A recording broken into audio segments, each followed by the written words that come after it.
My dear Masala Podcast fans, I've written a book called Bad Daughter. You surprised by the title? I think not. I've never shared such deeply personal things before. I talk about growing up in poverty. I talk about my father's violence, my mother's murder. I talk about how I turned my pain into power, navigating mental health, sexuality, spirituality, and patriarchy. Bad Daughter is my story of going from Mumbai's slums to New York's billboards. But it's your story too. What's the message of this book? It doesn't matter where you come from. It doesn't matter what happened to you. You still get to have the life that you want. If you're looking for a book to move you and inspire you to change your life, type in Bad Daughter by Sangeeta Pillai on Amazon or go to my website, baddaughter.co.uk. बेशर्म, बदतमीज, छी छी, गंदी, चल हट, तौबा तौबा, ओहो, bad बेटी. I'm Sangeeta Pillai, and this is the Masala Podcast. This multi-award-winning feminist podcast for and by South Asian women is all about cultural taboos, from sex, sexuality, mental health, menopause, to nipple hair, and more. This season is a US special, and it took me by surprise. You see, I interviewed these incredible South Asian American women. I expected to hear some angst around identity and belonging. Instead, they told me how comfortable they were with both their South Asian and American identity. I confess, this is not the podcast season I set out to record. It's so much more powerful. Before we begin, here's a quick warning. In this episode, I talk about some quite painful things from my past, like domestic abuse, my mother's murder, and there's even a mention of rape. So please check the show notes for details, and please do take care of yourself. Welcome to a very different Masala podcast, because the guest on this episode is me. For the final episode of season 5, I'm being interviewed by Melanie Chandra in a studio in New York City. And I'm sharing things with Mel and with you, my listeners. Things that I've never shared before. Like why I do this podcast and why I keep going season after season. I also share my personal life, my past. Like the time I cut off my hair. Or when I made some non-feminist dating choices. Also, the time I almost had an arranged marriage. Almost. You'll hear more about my life journey. I hope hearing about my journey inspires you in your own life journey. Hello and welcome to Masala Podcast. This is an episode with a twist. Because when I interviewed Mel, she said, if you ever come to New York, I'll interview you. I'll turn the tables on you and I'll ask all the questions. I don't think she ever expected me to actually turn up. So here I am in New York. I kind of buzzed her and said, here I am, interview me. And that's what we're doing. And so here I am. We're sitting at the Spotify offices in New York. And I'm so glad that we're actually able to do this. You know, honestly, just want to celebrate Sangeeta because she reached out to me to do her podcast. And afterwards, I left thinking, wow, I mean, this is an incredible woman. There's just so much compassion behind your voice. And I could tell that there was just so much there that I wanted to explore. I don't do this for a living, but I'm just like, let me just try. Let me talk to you. I want to hear about your stories. You have such a dedicated audience, and I'm sure they would love to know more about, the woman behind the podcast. So I'm so glad that we're able to make this work.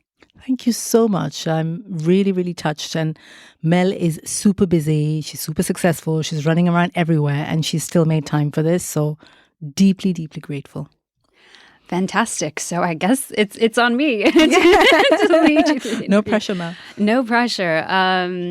So I thought it would be fun to start with something a little bit different, just to give your audiences just a little bit of flavor. Not necessarily rapid fire, but just some questions that, people don't know about you. So first, tell me about the last book you read. I reread something that I read when I was really young called The God of Small Things by Arundhati Roy. So I recently found I had an old copy and it had a huge impact on me when I was 20-something living in Mumbai. Because I didn't think you could make a living as a writer. Like I was told that, you had to be doctor, lawyer, engineer. So to see a woman like me from Kerala writing a book, which became this, and it won the Booker Prize and all of that. So I reread that and it really touched me once again. How would you describe your fashion style? Very colorful. She is wearing a bright red jumpsuit and it looks fantastic. I don't do beige. Again, it's something I've learned when I moved to the West from India. I grew up in India. I spent most of my adult life in India. I tried to blend in and I started to wear a lot more like browns and grays and blacks. And those were the kind of dress codes of advertising agencies, places that I worked in. And it's only the last kind of 5 years when I've started to embrace my identity, kind of the work that I do in Masala Podcast, that I've started to wear a lot more color. Isn't it funny? So it's kind of like I've gone back to my roots, even with the colors that I'm choosing. Absolutely. And, you deserve it too. People should look at you. You're doing so many wonderful things. And when you walk in the room, you command that attention. And final question, childhood crush. Ideally, someone famous. I don't have to think twice. Amitabh Bachchan. You were probably too young to remember him, but oh my God, I remember being like 12 and he did this film. I think it was Kala Patthar. Anybody that's grown up in India will know this. And he turned up on screen like with his shirt knotted at his waist.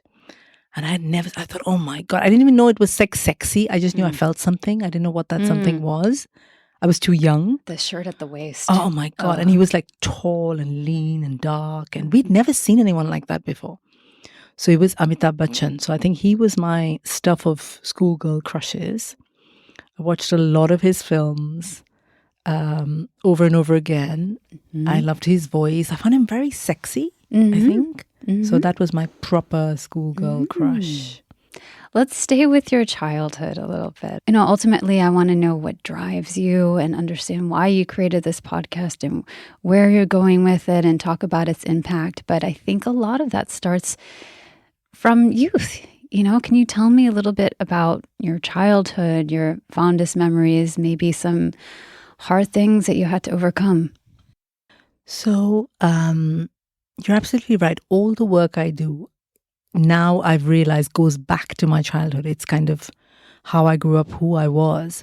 I grew up in a slum in Mumbai. I grew up in a very poor family. We were from Kerala, but we moved to Mumbai when I was a year old. And my father was alcoholic. He was he was very abusive. So there was a lot of violence at home. So every night, like I'd be terrified to go to sleep. I would, like children do that thing where I would say, if I count to this and I haven't fallen asleep, it won't happen tonight. Like it was this thing I told myself. And I'd sometimes fall asleep and my dad would come home and I would kind of sniff the air. And I think of smelling alcohol, but I didn't know what I was doing. I would smell like an animal. And he would come and it would be very violent. And there was a lot of blood and he would hit her head against the wall. And it was horrific. And we'd kind of, I don't know what it was. We'd wake up in the morning, help kind of put her together and sometimes take her to the hospital and then just go to school. It was so disconnected and so dysfunctional, but it's the only kind of way we knew. So I grew up thinking that women had no power. Like my mother couldn't leave. She didn't have a job. She didn't have money. She couldn't go anywhere. No one would look after her and her kids. A lot of my kind of deepest beliefs come from there, where I was thinking I did not want a life like that. I was like, whatever happens, I want to have a voice. I want to have my own money. I want to have the ability to kind of live in the world without being battered by a man every single night, because that's what I saw. At what age did you realize that? I don't think I did. And this is what's funny. I think I always knew. Like it was this belief deep in my gut that I did not want this life, the life that I saw around me. I can relate. And the life that I was being told, like, girls at that point, 80s India were told like, oh yeah, well, the best you can hope for is a nice man will marry you. Like, that's the best possible dream life that you can have. And even my mother, sometimes I'd say like, oh, I'd love to travel. She'd say to me, oh, well, if you marry someone who travels, you can travel. So you see, like, those were kind of the boxes we were put in. But I think I was born with this kind of fire inside me. Like, that's the only word I can think of. Mm-hmm. And I always knew that life wasn't for me. And it was really hard because I was staying at home and girls didn't leave the house at that point. They'd say, either your funeral pyre leaves or your bridal whatever leaves. Like, that's one of the things I was told. But I just stayed at home. I fought and I fought and I fought. I'm like, okay, this is the job I'm having. These are the clothes I'm wearing. These are the friends I'm having. And it was very hard for them. And now I look back and I feel a bit sorry for my mother because she did the best she could. Like, she was trying to give me the best. And for her, the best would be like a nice guy would marry me, So in her own way, she was trying hard. But I was just different. I was born different. I was different. And I just knew inside me, like the cells in my body knew, if that makes sense. Yeah. I think we don't realize till we're older that most of our parents did want the best for us. And, coming from not living where you grew up and not having a support system and being under so much pressure, whatever the circumstances are, they're trying their best within the circumstances. How long did you stay in that house? I left when I was 29. So we kind of moved from the slum. I think I was in 5th or 6th standard, which is like 11, 12 in India. So I was in that place for that long. And it was horrible. And I still have a lot of memories. Like, the toilets were outside. And when I say shitty, I mean like literally shitty. Yeah. It was horrible. Yeah. And it was this tiny house. Like, this studio is probably as big as our entire home. And there were 5 of us. I don't even know how we lived. So we moved from there when I was 11 or 12.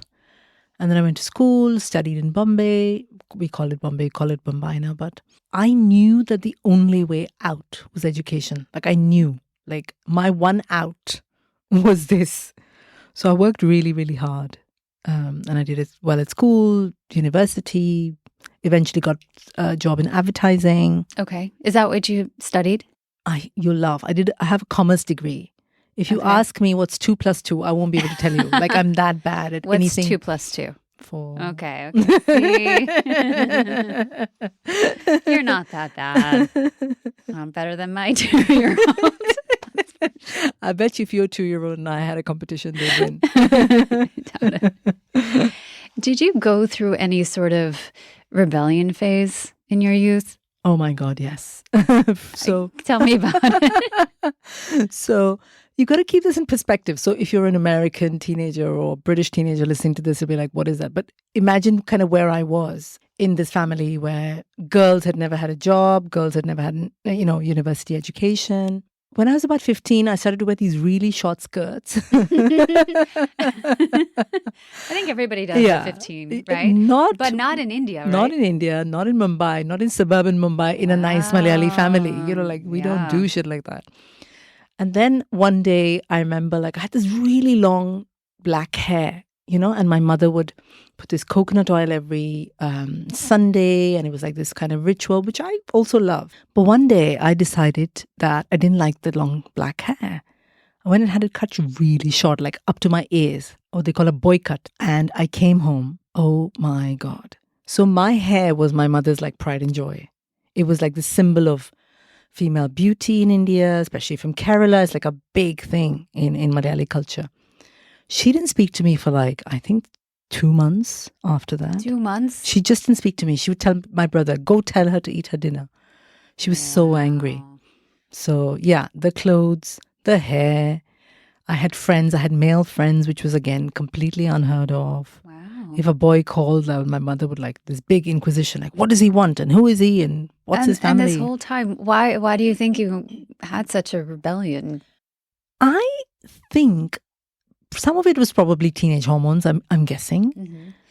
But I think I knew instinctively. I think I was trying to find a way out of that culture, of that upbringing, of that family. Because I remember, like, when I think about it, I feel like this sense of being really suffocated within that life. Because I had to come home at 6:30. I couldn't, my friends would have parties. I would never be allowed to go to a party. I couldn't wear a certain thing. So I was very, and I think what I was subconsciously doing was creating my life. So it felt like rebellion, but I think what I was doing was like, that's me. That's who I am. Taking charge. Taking charge. In the little ways that I could. Taking your power back. Exactly. I think that's what I was doing. Were you scared at all? I guess I must have been, but I don't think I let it, because my mother and I were at war for like 10 years. My brother still talks about it and was not happy about it. He was like, why were you always fighting? But what he doesn't understand is that if I didn't fight, I didn't have a life. He had a very different life. He was a boy in an Indian family. He became an engineer. He's, done lots of things. So I had to fight. I was fighting for my survival. The survival of the person that I became, I think, is what I was doing. So it was a very core fight. Yes. So it could have been about the skirt or the hair, but actually it wasn't about any of those things. It was about, I need to be who I am. You're not giving me the space. So I need to fight to have that space. As South Asian women, we're not taught to fight. If anything, our culture teaches us to adjust, to accommodate to the demands of our families and society. But I think fighting for what we want, whether that's a seat at the corporate table, or the right to sexual pleasure, or something as simple as choosing the career path we want, is critical. Anger can be cleansing. Raging can be liberating. Remember, so many of our female goddesses are warriors. And they're definitely not waiting to be given things. They demand it. They take it. So if there's something in your life that you really, really want, fight for it. So what happened after rebellion, Sangeeta? You go off, you get your degree in commerce, you get a job in advertising. And tell me about those first few years as a working professional. It was really exciting, actually, because I'd never had money. And it was like piddly. It was like some 2,000 rupees or something. It's nothing. That's like 20 pounds or whatever, $25. Like that's how small it was.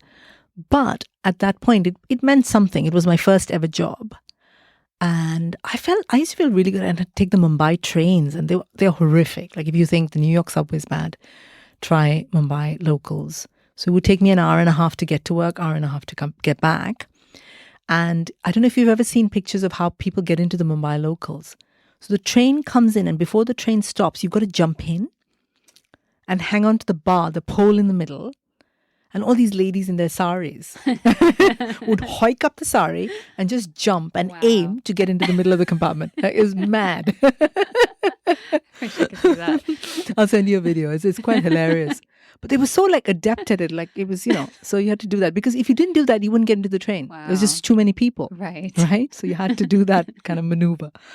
So anyway, so all of that was tough. But I still was very, very happy to kind of have a job, like have like a thing I was doing, bring money home.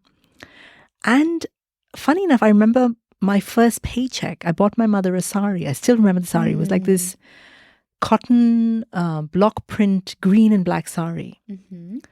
And she was actually really proud of it. Although she and I had quite a complicated relationship, that's one of my happy memories of her and our relationship. Oh. And she kept the sari for years.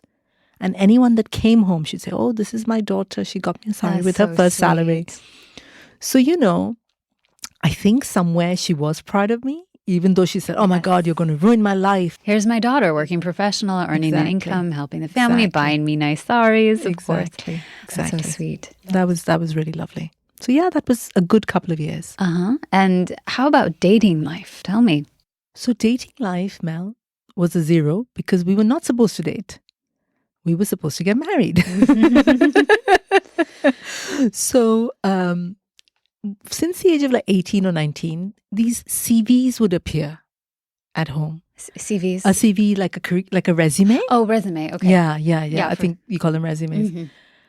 And they were of boys. So when I say boys, I mean like marriageable boys. Mm-hmm. And I remember turning around and saying to my parents, like, is it like they're applying for the job of my husband? Like, what is this? What am I supposed to do? Like, it says his qualifications, his height, his address.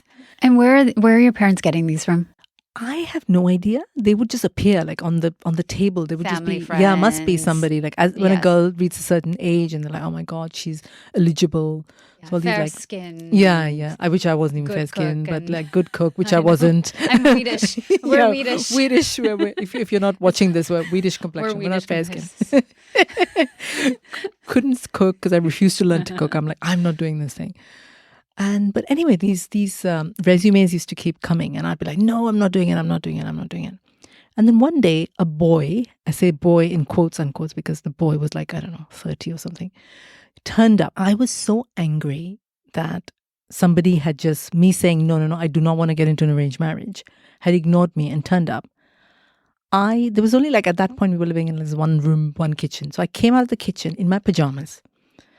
And you know, the traditional arranged marriage scenario, you're supposed to like wear your sari and wear your jewelry and be like really pretty.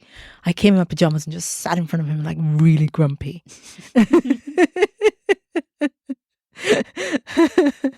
So suffice to say, the boy didn't stay very long. He left. I feel like this is straight out of a movie. Disgruntled daughter comes into the living room. Didn't even brush her hair, just sitting there in her pajamas. Like, okay, fine, deal with this. Spills chai. on the husband's- You want chai? husband's feet. Here, I'll There give you you go. chai. I'm sure the boy was still smitten with you. He did come back actually. Oh. And he said, oh, we like the girl. And I'm like, well, I don't like the boy. And that was the end of him. That was the end of that. So nobody else came after that. Mm-hmm. So I think that was the only, so dating as in marriage proposal scenario. So I briefly dated this one guy. He was such an idiot, but I didn't know any better for a couple of years. What makes a guy an idiot? I was a very different person, very naive, said yes to everything. I've kind of grown into a far stronger person. And he would tell me what to wear, what he didn't like me wearing. One of those. Whether how many drinks I could have. Because all this was hidden because in India you couldn't date. And because I had no experience of relationships, I thought it was love. I remember thinking, oh, I really love this guy. But lucky for me, he dumped me. Best thing he ever did. Yeah. Was because, I mean, who knows? I could have ended up marrying him or something, right? Yeah. So he was a horrible guy. Yeah. Really, really not nice. Alan, if you're listening to this, thank you for dumping me. I was like, who are you talking to? Oh, Alan was the name of it. Alan was Is the that name of his it. real name? Yeah. Yeah. That is Okay, his real Alan. name. Bye-bye. Bye-bye, Alan. Adios. Okay, so now you're working, you're turning away these suitors at your home, still have this rebellious energy to you, but this fire, this independent spirit. Where did your career continue to go? And at what point did you decide to create this podcast? And why? So I carried on working in advertising, moved finally after 10 years of trying to leave home by finding other jobs in other cities. I must have applied to hundreds. Nothing worked until one day a job in Bangalore worked. So I left very, very quickly, moved into this tiny one bedroom like flat, and I was happy as anything. And my idea of like freedom, you laugh at this, was to drink half a bottle of Baileys and wear shorts. Because I wasn't allowed to do either of those at home. So I was like sitting there thinking, I love me some Baileys. Little Baileys over the holidays. So good. Yeah. So that was this was freedom for me. I'm like, oh my God, this is an amazing life. Like that's all I wanted to do. So anyway, moved, and I ended up I had a couple of days between joining my new job. So I'm like, what do? I don't know anyone in Bangalore. I got on a bus and went to Goa. Like I'd never done anything like that before. Didn't know anyone in Goa. Got into an auto, like a tuk-tuk, and started chatting with him and said, do you know any nice hotels? So he recommended this hotel. I ended up staying in this hotel. And remember that I've never gone anywhere. This is my first ever trip anywhere. And I sat there, and this English guy came to join me and the lady who ran the hotel. And he asked me he said, do you want to go for lunch? So we went for lunch. And over lunch, he said to me, don't freak out, but I'm going to marry you. And I'm like, whatever, dude. I've just managed to escape my home. I'm really not getting married to anybody. But I did about 3 years later. He was very persistent and he kept flying over from the UK and all of that. So we moved to the UK eventually. The marriage didn't work out. But, I think everything in life happens for a reason. Mm-hmm. Yeah. And I continued working in advertising in many jobs. It was okay. And about 5 years ago, I had, I guess, what can best be described as a sort of a mental health breakdown. It was hard, highly anxious, couldn't get out of bed, like everything was like palpitations. It was just really, really scary. And I had no experience of anything like that before. Like no one that I knew had spoken about anything like that. Now looking back, I think it's all the stuff I hadn't addressed in my childhood. There's a lot of crap that happened. My dad, his violence, my mum, she was murdered. There was a lot of stuff. And I think like a lot of people just said, right, I need to get on. I need to work. I need to do this. I'm fine. Until there was a point when I wasn't. It was hard. It was really hard. So there was a couple of months of very dark days. And coming out of it, I kind of did a lot of therapy, a lot of kind of inner work. I realized that I no longer wanted to work in advertising. The path that, again, instinctively knew was this work with South Asian women, feminism. I started running these workshops for South Asian women to write their stories. I did about 20 of those the first year. Then I was like, I need to do something with this. Turned those into 2 theatre shows. Got South Asian actors together. And a lot of people came to see them and loved it because we'd never seen our stories represented. So what were you doing with these workshops? So I've always been a writer. So it's something that the only thing I knew is words and writing. So I'm like, I'm going to get a bunch of women together and get us to talk about all the stuff we don't talk about. Which is like the basis of this podcast. Exactly. So sex, periods, mental health, all the stuff. And my brief to each of these workshops were like, think about the one taboo that you've experienced and write about it. And I'd coach them and kind of tweak those stories. And then I found a director and a producer, turned it into the shows. The shows were received really well. Like all these women came up to me, hugging me and saying like, oh my God, we never see our stories on, represented in that way on a screen, in the theatre. And I was like, this is really, really good. Like I knew that there was something really good there. For me, having that huge mental health crisis was the best thing to happen. And I'm not saying this lightly. Like so many who experience mental health issues, it was incredibly tough not being able to get out of bed or function beyond the most basic level. But it forced me to stop. It forced me to seek help. It showed me that I literally couldn't carry on as I had all my life. Because ignoring difficult emotions is what we all do, right? We tell ourselves, it's okay. Ignore what we're feeling and hope it goes away. So yes, my mental health crisis was the hardest thing, but also the best thing to happen. Because everything good in my life came from there. This podcast, this life, this clarity, this joy, and I'm deeply grateful. I wanted to broaden the canvas. I'm like, I want to reach a lot more of my women. Like when I say my women, I mean like South Asian women like us. I started thinking about what were the other avenues. So theatre is great, but it only reaches like a couple hundred people at a time. And I wanted to reach a lot more. Someone sent me a link to a podcasting competition from Spotify called SoundUp. And it was to find more women of color podcasters. And I just dashed off these couple of lines thinking it was at midnight or something. And I'm like, I'll never hear back from them. They called me the next week. And they said, we had 750 people apply in London. You were one of 10 that got shortlisted. I was put into like this boot camp for podcasting for like a week long. And at the end of the boot camp, I got 5 minutes. All 10 contestants got 5 minutes to pitch to the head of BBC Audio, Apple Audio, and Google Audio. And they got 5 minutes to ask you questions. And I did my presentation. This is where the advertising experience came in very useful. I'm like, okay, my 5-minute deck rocked. Uh-huh. And I won the competition.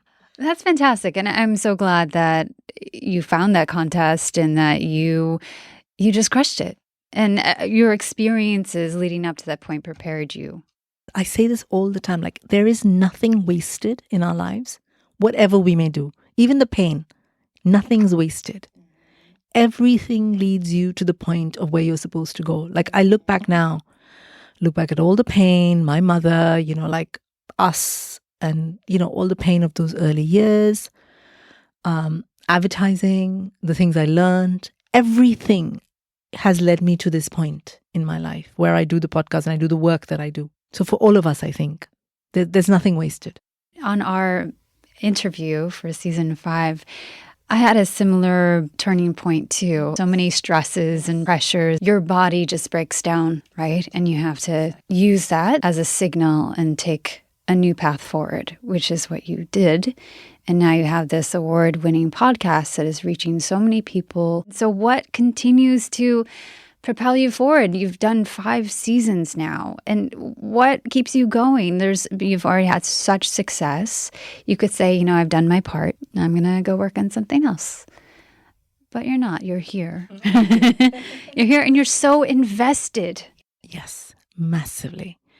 So to me, it's been super successful, right? Like to explain to somebody, like I am not from the audio world. I don't know anybody at the BBC, or anything.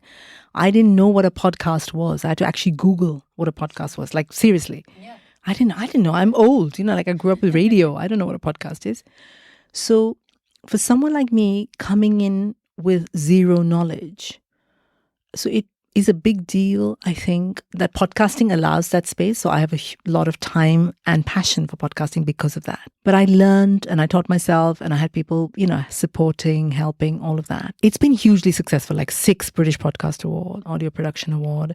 I was on a billboard in New York City. It was big. You in pink, the billboard in pink. A little bit insane. All those are great. So that's obviously, it's validation for the work you do. And I've been kind of written about and I'm on the BBC and Guardian and, and all of that's happened organically. So that's again, wonderful. So I really feel like this is a divine journey in many ways. Like I really feel like I am guided. All I know is the next step. I know what the next step is. I don't know anything beyond that. And then as I do that, then the next step unfolds and the next step unfolds. So therefore, I believe like there's a divine purpose to all of this. The thing that keeps me here and turning up and doing this again and again and again is the women in our community. I was one of those women. I would have loved to have a podcast like this when I was 15 and drive some sort of strength or energy or support from it. But I want to do this for the girls, for our young women, for our sisters, for our daughters. I want to be in their ears and I want to tell them that it's okay, that it's okay to challenge some of the stuff you've been taught. Not everything is culture. We're allowed to pick and choose. We can be the women we want to be and still be Asian or Indian or Pakistani or whatever, It can be American, can be British, can be whatever we want to be. So to me, that's why I do this. I get a lot of feedback, like amazing feedback. Like almost every single week I get an email or a message or a DM or something from young girls in India who sort of write to me and to say, thanks to you, we feel less alone.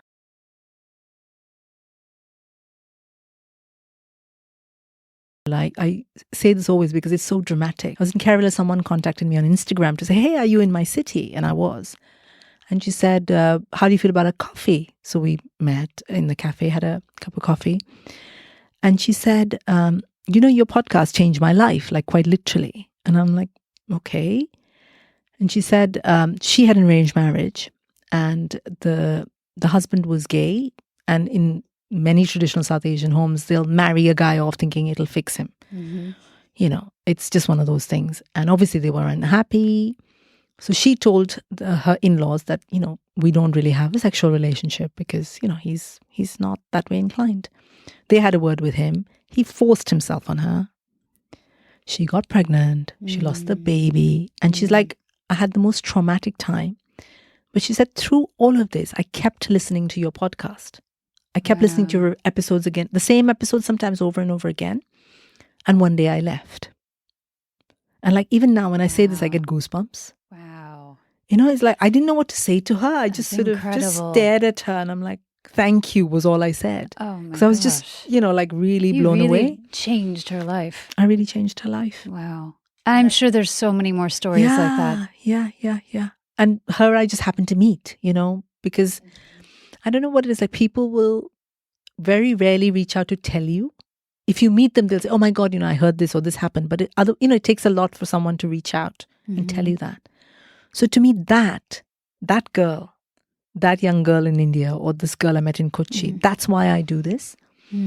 And I will do this until my dying breath. Like, I don't know how, whether I get the funds to do it, not, whatever. I don't know what happens, but I will find a way to keep doing this because it is that important. So yeah, that in a nutshell is why I do this. Well, that's a beautiful way to close things. Is there anything else you'd like to share with your audience? Yeah, keep talking to me. I think I love to hear from you, and I will respond as I always do to every single message that you send me, because to me it's a really precious relationship that you, the audience, and I have. So keep writing to me, keep telling me what, if it helps you, what you'd like to hear. Is there anything different you want me to do? Just tell me, and I'll do my best to make it happen. And follow the work, tell each other about it. I've just done the US season of the podcast, which Mel was on. I want to do another American season because I find it very interesting how the American South Asian experience is so different from the British South Asian experience and the Indian experience, the Pakistani. It's just so different, dramatically different. It really surprised me. So I like being surprised as well. So I went in thinking it was going to be one thing and it wasn't. So I had to kind of change things, and I like that. So I hope to do another season here. I hope to come back to the US. I want to do maybe something in Canada. So I want to kind of reach, there are, I don't know how many million, 2.75 million South Asian women in this country. Canada is a similar amount. There's just millions and millions of us. And we, because of the culture we come from, and also Western culture, which doesn't really kind of give us a lot of voice, we tend to be the quiet ones. We're the ones that are the doctors, the lawyers, the engineers, the ones behind the desk, working away. But I want us to have a voice. I want us to kind of step up, talk, ask for what we need. Even if it's not been given to us. We can be quiet. We don't need to be shouty. Or if we don't want to be, we can be shouty if we want, whatever. But ask. Use your voice. It's the hardest thing in the world, but it's also the most beautiful and profoundly life-changing thing that you can do. Thank you for listening to Masala Podcast. Masala Podcast is part of my platform Soul Sutras, dedicated to celebrating and supporting South Asian women. This is a space for all of us bad betis who don't do as we're told. This is where we get to celebrate our culture our way and be exactly who we want to be. I'd love to hear from you. Get in touch via email at soulsutras.co.uk or my website soulsutras.co.uk. I'm also on Instagram and Twitter. Just look for Soul Sutras. Besharam, Badtameez, Gandhi, Hi, bad beti.